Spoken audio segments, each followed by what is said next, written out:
Hi everyone, welcome back to another episode from Wake&Tech. In this video, we will be learning how to drop a pin on Google Maps application using mobile device. If you want to drop a pin or mark a specific location or share an exact spot with friends or colleagues on Google Maps, the first thing you want to do is to open up the Google Maps application on your device, and then from the main home page after logging in, go ahead and zoom in on the map where you want to drop a pin.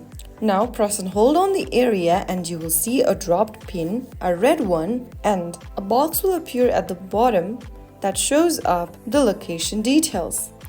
To save the pin or the location, you can tap on the save button and save the location to a list, or if you want to share the location, simply tap the little arrow right in front of the cross icon at the top right and share this marked location to anyone. You can also tap on copy link and share it directly from other social media platforms. So that's how you can easily drop a pin on your mobile device. If you ever need to mark a specific location, then you can follow these steps. If you found the video helpful, don't forget to like, share, and subscribe.